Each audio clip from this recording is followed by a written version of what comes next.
सरकारी जॉब थी। अच्छी जॉब छोड़ के, अच्छी नौकरी छोड़ के उन्होंने बाप दादा की जमीन को पसंद किया। गन्ने के अंदर इतने सुंदर परिणाम लिए कि सूरत जहाँ पे 30-32 टन की एवरेज है पर एकड़ की गन्ने की, उन्होंने 75 टन गन्ना लिया है। और गन्ने के बीच में हल्दी से लेके दूसरी सब्जियां उगाते हैं। उन सब्जी और हल्दी के पैसे जो आते हैं उससे पूरे साल का गन्ना का खर्च निकल जाता है और बाकी का जो गन्ना आया प्योर प्रॉफिट।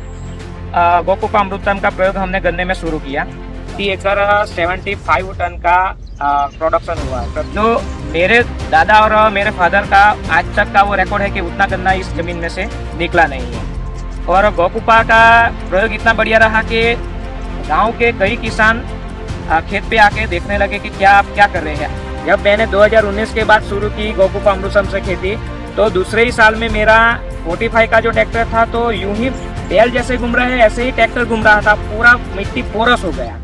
उससे मेरे को पता चला कि पहले मेरी मिट्टी हार्ड थी और उसके बाद 2 ही साल में ये पूरी मिट्टी पोरस हो गई। फिर मैंने दूसरे साल जो एक 6 फीट के प्लॉट में मैंने प्रयोग किया, तो एक खेत में 6x2, 6x4 और 6x1 ये अलग अलग प्रकार से लाइनों की दूरी और गन्ने से गन्ने की दूरी अलग अलग प्रकार से की। लेकिन सबसे अच्छा मेरे को ज्यादा दूरी वाला यानी कि 6x4 में उत्पादन अच्छा मिला। उसमें 6x4 में अंतर पार्क में मैंने 2 गन्नों के बीच में हल्दी का प्रयोग किया। क्या हल्दी का प्रोडक्शन मेरे को मिला। साथ में जो बीच में 6 फीट की जगह मिली उसमें अलग अलग तरह से सब्जियां, कठोर सब मैंने लिया, तो हल्दी अलग से हो गई गन्ने के साथ और बीच में इंटरक्रॉप भी हो गया। और 6 फीट में जगह इतनी रहती है कि पूरे साल अपन इसमें गन्ने के अंदर जाके काम कर सकते हैं। अब इनके पास भी गोवंश नहीं है, घर पे रखने की अनुकूलता नहीं है, तो गौशाला से गोबर लेके आते हैं और गौशाला से ही दूध लाके उसको मट्ठा, लस्सी, छाछ बनाते हैं। आप इसी से गोकुपा में प्रयोग करते हैं। तो पूरा मेरे को प्रोडक्शन जो हल्दी, मूंग और सब्जी, उसमें से मेरा पूरा खेती खर्च निकल गया। मेरा गन्ने का जो उत्पादन हुआ वो मेरा पूरा बेनिफिट। આ પ્લોટમાં 10 લાઈન પહેલી શરૂઆતની 10 લાઈન 6 થી 2 છે, 6x2 ફૂટના અંતરમાં છે આ પ્લોટ।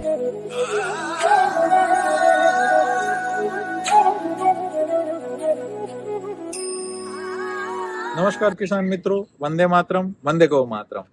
आज हम बहुत ही सेवाभावी, जिन्होंने शहर छोड़ के गांव को चुना है, ऐसे व्यक्ति को मिलने जा रहे हैं, माननीय हितेश भाई। और हितेश भाई महुआ और सूरत जिले के नजदीक से वो बहुत अच्छी खेती कर रहे हैं। सरकारी जॉब थी। अच्छी जॉब छोड़ के, अच्छी नौकरी छोड़ के उन्होंने बाप दादा की जमीन को पसंद किया और अपना असल धर्म निभाया। और उनको सच में मैं इतना हृदयपूर्वक धन्यवाद कहूंगा कि सब लोग शहर की तरफ भाग रहे और वो गांव की तरफ गए। और न खाली गांव पे तरफ गए, उनको आप सुनेंगे तो पता चलेगा कि उन्होंने गन्ने के अंदर इतने सुंदर परिणाम लिए कि सूरत जहाँ पे 30-32 टन की एवरेज है पर एकड़ की गन्ने की, उन्होंने 75 टन गन्ना लिया है। और गन्ने के बीच में हल्दी से लेके दूसरी सब्जियां उगाते हैं। तो उन सब्जी और हल्दी के पैसे जो आते हैं उससे पूरे साल का गन्ना का खर्च निकल जाता है और बाकी का जो गन्ना आया प्योर प्रॉफिट। और उन्होंने कई प्रकार के प्रयोग किए। गौ कृपा अमृतम से उन्होंने बहुत सुंदर परिणाम लिए। तो हितेश भाई, भरत भाई सभी बहुत ही आत्मीय मित्र है। सब लोग मिलके टीम वर्क करते सूरत में। भरत भाई ने भी हजारों लोगों को प्रेरणा दिया, हितेश भाई भी प्रेरणा दे रहे। तो यही टीम वर्क किसानों के बीच के संग होना चाहिए। और दूसरा, हितेश भाई ने उनके बाप दादा की जमीन, मतलब ऐसे अनुभव निकले कि उनके पिता और उनके पिता को भी उस जमीन में उतना परिणाम कभी भी नहीं देखा है। और जहां पे ट्रैक्टर जो हाई हॉर्स पावर के अंदर जाता था फिर भी परिणाम नहीं मिल रहे, उनको बहुत सरलता से जमीन भूरी भूरी बन चुकी है। तो ये सारे अनुभव वो जब शेयर करते हैं तब हमको बहुत आनंद होता है कि नहीं, गाय माता का क्षमता क्या है। तो बिल्कुल ये हितेश भाई को सब किसान को सुनना चाहिए। तो किसान मित्रों, आइए सुनते हितेश भाई को, और हितेश भाई कितने लोगों को प्रेरणा दे रहे। तो युवान और जो भी जॉब कर रहे हैं उनको भी ये समझने जैसा है और उनसे प्रेरणा लेना जैसा है। आज मैं थोड़ा गुजराती में भी सब किसान को बोलूंगा कि किसान ખેડૂત મિત્રો, આ હિતેશભાઈ સુરતના મહુવા બાજુના ખેડૂત છે અને એમને ખૂબ સરસ પરિણામો લીધા છે। હિતેશભાઈએ એમને શહેરની નોકરી છોડીને ગામડાનું પસંદ કર્યું અને એમની બાપ દાદાની જમીન ઉપર કામ કર્યું। શેરડીની અંદર વચ્ચે હળદર ને એવા પાકો લીધા, એના ખર્ચમાંથી આખા વર્ષનો શેરડીનો ખર્ચ નીકળી જતો હતો। જ્યાં 30 ટન શેરડી આવતી હતી ત્યાં એમને 75 ટન ઉત્પાદન લીધું છે। અને કેટલાય લોકોને ગૌકૃપામૃતમ આપ્યું, શીખવાડ્યું અને ખૂબ જ સરસ પરિણામો લીધા છે. એટલે હિતેશભાઈ, ભરતભાઈનું સરસ ટીમવર્ક છે. બધા ખૂબ મળીને સરસ મજાની ટીમવર્ક કરે છે. ત્યાં લાલજીભાઈ, મયુરભાઈ, સુરતમાં સરસ મજાનું એક સરસ ટીમ થઈ રહી છે અને આજુબાજુ ખૂબ કામ કરી રહ્યા છે ખેડૂતોની વચ્ચે. એટલે હૃદયપૂર્વક હું ધન્યવાદ કહીશ હિતેશભાઈ અને પરિવાર અને બધા લોકોએ કે જે ટીમવર્ક કરીને સુરતમાં ખૂબ સુંદર કામ કર્યું છે. એટલે હું એટલું જ કહીશ કે ખેડૂતોની મદદ કરીને ઊભું થવાનું છે. ઉત્પાદન સારું હશે તો બધું જ પોસાશે અને આવી રીતે કામ થઈ શકે. हृदयपूर्वक धन्यवाद हितेश भाई, भरत भाई और पूरी टीम जो सूरत में दिन रात किसानों की सेवा कर रहे और खुद धरती माता और गौ माता की सेवा कर रहे. धन्यवाद. जय गौ माता किसान मित्रों, आज हम पहुंचे हैं गुजरात के सूरत डिस्ट्रिक्ट के अंदर महुआ तहसील के अंदर एक छोटा सा गांव वेलणपुर. यहाँ पे हमारे युवा किसान मित्र साथी हैं जिनका नाम है हितेश भाई मिस्त्री. हितेश भाई शहर में उन्होंने जॉब करने का भी प्रयास किया, वहाँ पे जॉब की उन्होंने, साथ साथ में उन्होंने प्राइवेट संस्थान में भी काम किया और डायमंड के व्यवसाय में भी काम किया. खुद की यहाँ पे ज़मीन होने के बावजूद भी शहर में रहे, प्रयास किया वहाँ पे आजीविका का. फिर उनको लगा कि भाई गांव जैसी मज़ा नहीं, तो खुद का खेत संभालने के लिए वो शहर छोड़ के, सूरत छोड़ के, यहाँ पास में गांव है उनका छोटा सा, गांव में आए.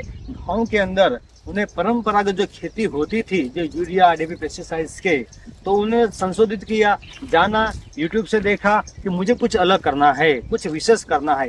ये भाव उनको आते ही उन्होंने सर्च किया और गौकुपामृतम करने वालों को, किसानों का, गौशाला का संपर्क किया हमारा. फिर यहाँ से उन्हें धरती पे काम करना शुरू किया. तो आइए उनसे जानते हैं उन्हें कब कैसे शुरू किया और क्या परिणाम मिला, इनसे जानते हैं. आदरणीय हितेश भाई, जय गौ माता. जय गौ माता. हितेश भाई, आप शहर छोड़ के गांव इधर आए और आपने खेती शुरू की, क्या जर्नी रही, क्या विचार रहा इसके पीछे?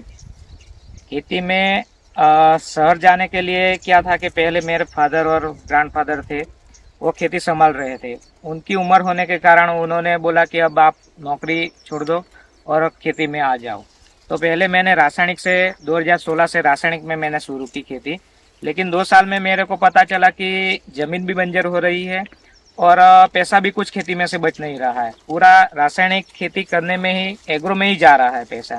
तो मैंने यूट्यूब पे सर्च किया, राजीव दीक्षित जी का ऑडियो वीडियो और सुना, और गोपाल भाई का गौकुपामृतम का वीडियो मैंने देखा और सर्चिंग शुरू की. पास के गांव के भरत भाई का कांटेक्ट मेरे को हुआ, तो उनसे सलाह ली, उनका संपर्क हुआ. तो उनके साथ मिलके हम अहमदाबाद जाके गोपाल भाई के यहाँ से 2019 के साल में हमने गौकुपामृतम लाया.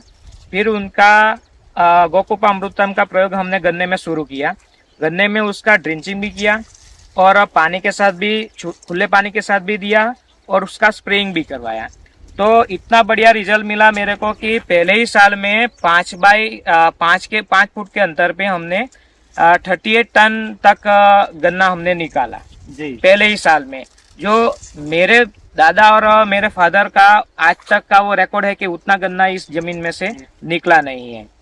और गौकुपा का प्रयोग इतना बढ़िया रहा कि गांव के कई किसान खेत पे आके देखने लगे कि क्या आप क्या कर रहे हैं, आप नहीं डीएपी डाल रहे, नहीं यूरिया डाल रहे, फिर भी आपका गन्ना इतना बढ़िया रहा जी. उसका कारण क्या है. तो मैंने उनको बताया कि मैं ये गौकुपामृतम का प्रयोग कर रहा हूँ, साथ में गोबर स्लरी का प्रयोग कर रहा हूँ, उससे बढ़िया रिजल्ट मिल रहा है, मिट्टी सुधर रही है और खर्च बच रहा है. मिट्टी में परिवर्तन आया तो उससे कैसे मालूम पड़ा आपको कि मिट्टी में मेरे बदलाव आया है? पहले 45 का ट्रैक्टर चल रहा था. हाँ. तो उससे खेड़ बराबर नहीं हो रही थी. फिर 60 का ट्रैक्टर लाए, हॉर्स पावर 60 हॉर्स पावर का, उससे भी ट्रैक्टर काम बढ़िया नहीं हो रहा था. पहले रासायनिक में जब कर रहे थे तब. जब मैंने 2019 के बाद शुरू की गौकुपामृतम से खेती, तो दूसरे ही साल में मेरा 45 का जो ट्रैक्टर था, तो यूं ही बैल जैसे घूम रहा है ऐसे ही ट्रैक्टर घूम रहा था, पूरा मिट्टी पोरस हो गया. उससे मेरे को पता चला कि पहले मेरी मिट्टी हार्ड थी और उसके बाद 2 ही साल में ये पूरी मिट्टी पोरस हो गई. बहुत सुंदर आपने बात बताई. किसान मित्रों, हम देखते हैं कि यूरिया डीपी इस्तेमाल से जमीन एकदम बंजर हो जाती है, टाइट हो जाती है, सख्त हो जाती है. तो उनका भी खुद यही अनुभव रहा. परंपरागत जो डीएपी पेस्टिसाइड की खेती करते जमीन हार्ड हो गई. बताया कि 45 HP का ट्रैक्टर भी नहीं चल पाया, 65 तक जाना पड़ा. और वापिस इन्होंने ये प्रयोग किया, गौ माता का गोबर लिया, गौकुपामृतम लिया और आज वापिस 45 का ट्रैक्टर बिल की तरह चल रहा है। चल। तो ये जमीन में बदलाव आता है, क्यों आ रहा है? कि इसमें गौ कृपामृतम में ऐसे बैक्टीरियाज है जो जमीन को उपजाऊ बनाते हैं, जमीन में नाइट्रोजन फिक्स करते हैं, फॉस्फोरस की आपूर्ति करते हैं। तो इसका परिणाम देख रहा है। तो आपने जो ये फसल ली है, इसमें आपने ये अनुभव लिया, ये जो प्रोडक्शन की बात आपने जो हमको बीघा के हिसाब में लोकल मार्क से बताई, जरा वो टन एकड़ के माध्यम से बताया ताकि किसान मित्रों को पूरे भारत में ध्यान में आ सके। तो प्रति एकड़ कितने टन का प्रोडक्शन हुआ आपका? प्रति एकड़ 75 टन का प्रोडक्शन हुआ है। प्रति एकड़ के माप से देखें तो 75 टन। किसान में तो देखेंगे कि प्रति एकड़ आप देखेंगे एवरेज पूरे भारत की ऐसा ध्यान में आता है कि 30 टन का रहता है। तो इसमें 75 के आसपास वो पहुंच गए हैं, तो बहुत बड़ी बात है। तो किसान की आय दुगनी से बोले तिगनी चौगनी हो सकती है। और साथ में उन्होंने एक अच्छा एक मॉडल तैयार किया है, चौकस अंतर पे उन्होंने गन्ना लगाए और मिक्स क्रॉपिंग भी किया है। तो इसके बारे में जानेंगे। हितेश भाई, आपने चौकस अंतर पे गन्ना लगाया है, लोग तो एकदम साथ साथ में लगा देते हैं, और आपने मिक्स क्रॉपिंग भी किया है, तो इसके बारे में बताएंगे आप? मेरा पहले गन्ना ही लेता था, लेकिन गन्ने के बीच में 5 फुट का अंतर रखने के बावजूद वो जगह खाली रहती थी। तो मैंने सोचा चलो कुछ उसमें लगा देते। तो पहले मैंने सब्जी लगाई, सब्जी के साथ मैंने मूंग, हल्दी, ये सब मैंने बारी बारी से लिया। पहले सब्जी ली, सब्जी निकालने के बाद मैंने मूंग डाला, मूंग डालने के बाद मूंग निकल जाने के बाद अंतर खेड़ करके फिर मैंने हल्दी बुआई की। तो जैसे ही गन्ना कटा वैसे ही उसके गन्ने कटिंग के साथ ही मेरी हल्दी निकल गई। तो पूरा मेरे को प्रोडक्शन जो हल्दी, मूंग और सब्जी, उसमें से मेरा पूरा खेती खर्च निकल गया। मेरा गन्ने का जो उत्पादन हुआ वो मेरा पूरा बेनिफिट हुआ। हमारे साथ जो युवा किसान है हितेश भाई, उन्होंने वो प्रयोगशील किसान है, वो काफी प्रयोग करते रहते हैं गन्ने पे। तो हम इनसे जानेंगे आप कौन से प्रयोग करके कौन से माप के गन्ने लगाया है? पहले मैंने लाइन से लाइन दूरी 5 फीट की थी जी और सीधी बुआई की थी जी टक्कर पद्धति से। जी तो उसमें उत्पादन अच्छा मिला, लेकिन गन्ने का बीज ज्यादा गया उसमें। तो मैंने सोचा चलो उसका प्रयोग ये करते हैं कि एक आंख का गन्ना, जैसे नर्सरी में पौधा तैयार करते हैं, लेकिन अपने क्या किया कि पौधा नहीं तैयार करके सीधी बुआई, एक आंख के टुकड़े की सीधी बुआई की। तो उसमें मैंने 5x2 पे पहले प्रयोग किया, तो उसमें अच्छा उत्पादन मिला मेरे को। फिर मैंने दूसरे साल जो एक 6 फीट के प्लॉट में मैंने प्रयोग किया, तो एक खेत में 6x2, 6x4 और 6x1 ये अलग अलग प्रकार से लाइनों की दूरी और गन्ने से गन्ने की दूरी अलग अलग प्रकार से की।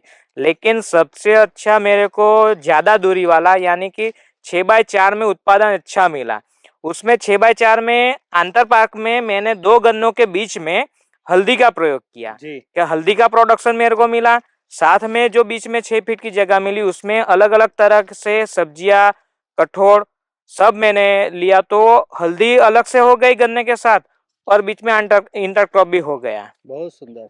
और 6 फीट में जगह इतनी रहती है कि पूरे साल अपन इसमें गन्ने के अंदर जाके काम कर सकते हैं। यानी कि मिश्र पाक भी अच्छी तरह हो सकता है और उसके लिए फसल के मेंटेन करने में बहुत अच्छी जगह मिल जाती है। काम करने के लिए अच्छा अवसर रहता है। अच्छा। तो बहुत सुंदर आपने अलग प्रयोग किए।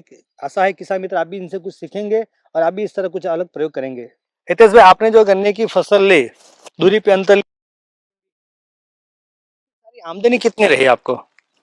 मैंने जो अंतर क्रॉप में भिंडी की जो खेती की सब्जी में, उसमें मेरे मार्केट पूरा भिंडा मेरा जी, तो उसमें 40 से भिंडी की हुई। उसके भिंडी निकलने के बाद मैंने मूंग डाला, तो मूंग का मेरे को 7 मण यानी कि 20 किलो का 140 किलो जितना मूंग हुआ। तो वो 1 केजी का भाव मेरे को 140 रुपये से बिक गया पूरा घर से। तो 19 से 20 हजार रुपये की मेरे को मूंग की आवक हुई जी। और हल्दी का मैंने अभी बीज बनाया है जी। तो वो बीज में बाजार से लेने जाऊंगा तो मेरा वो लगभग 500 रुपये यानी कि 5,000 से 6,000 का मेरे को बीज पड़ता। तो वो भी बच गया खर्चा अगली फसल के लिए, अगली फसल घर का बीज हो गया। हाँ। और गन्ने में मैंने शुगर मिल में भेजा और थोड़ा गुड़ बनाया। तो गुड़ का मेरे को प्राइस 1 टन का 10,000 रुपया पड़ा। और शुगर मिल में जो गया गन्ना उसका वो 3500 रुपया 3200 से 3500 रुपया पर टन का पड़ा वो। आपने शुगर मिल में दिया तो लगभग 3500 रुपये टन गया, गया और मानो वैल्यू एडिशन की आपने गुड़ बनाया तो 10,000 रुपये गया टन। टन। ये बहुत बड़ी बात है, मेहनत का विषय, बहुत ध्यान में लेने वाली बात है। आगे बताइए, गुड़ आपने सारी बिक्री कहाँ की गुड़ की? गुड़ की सारी बिक्री मेरे घर से, मेरे गांव से ही हुई। मैंने एक सोशल मीडिया पे एक फोटो और वीडियो डाल के वो ऐड बनाया था, वो डाला मैंने, उससे मेरा कांटेक्ट नंबर हुआ, तो पूरा थोड़ा सा गुड़ आसपास के गांव में और मेरे गांव में, और दूसरे 15-20 किलोमीटर 25 किलोमीटर दूर से गांव से आए लोग कांटेक्ट करके कि मेरे को ये अच्छा वाला गुड़ चाहिए, और पहले 1 किलो 2 किलो लेके गए, फिर वापस दूसरे दिन तीसरे दिन फोन आया कि मेरा इतना गुड़ चाहिए। वो 10 केजी से लेके 15 केजी तक का उनका वो दोबारा से मांग हुआ। गुड़ बचा कि सारा बिक गया? नहीं, पूरा 1.5 दिन के अंदर पूरा खत्म हो गया। अच्छा, कुछ ही समय में पूरा गुड़ आपका पूरा बिक गया, यानी कोई मार्केट की जरूरत नहीं पड़ी, मार्केट घर पे आ गया आपका। घर पे आ गया। बहुत सुंदर। ऐसे प्रगतिशील किसान हमारे हितेश भाई ने काफी प्रयोग किए, काफी आमदनी भी कमाई, और ऐसे ही आप इनसे प्रेरणा लेंगे और अपने कृषि को, गोपालन को आगे बढ़ाएंगे। दूसरे साथ में बात में जोड़ना चाहूंगा, आप इनके पास भी गोवंश नहीं है घर पे, रखने की अनुकूलता नहीं है, तो गौशाला से गोबर लेके आते हैं, और गौशाला से ही दूध लाके उसको मट्ठा, लस्सी, छाछ बनाते हैं आप, इसी से गोकुपाम में प्रयोग करते हैं। तो जो किसान लोग ये कहते हैं कि मेरे पास गाय नहीं तो मैं क्या करूं, मुझे गोबर कहाँ से मिलेगा, कंपोस्ट खाद कैसे बनाऊंगा, छाछ लस्सी जो बोलते हैं वो कहाँ से मिलेगी, तो मित्रों आसपास जो गौशाला है आपकी, वहां संपर्क कीजिए, वहां से गोबर लाइए, देसी गौ माता का ही लाइए, और उसी का प्रयोग करिए कंपोस्ट खाद बनाकर, और गाय का दूध लाके, या कहीं से छाछ मिलती है गौशाला आसपास से तो लेके आए, लेकिन देसी गाय का उसकी सावधानी रखे। बहुत सुंदर आपने प्रयोग किया, धन्यवाद, नमस्कार। પ્લોટમાં 10 લાઈન, પહેલી શરૂઆતની 10 લાઈન 6 થી 2 છે, 6 બાય 2 ફૂટના અંતરમાં છે આ પ્લોટ। 6 બાય 4 ની શેરડી છે,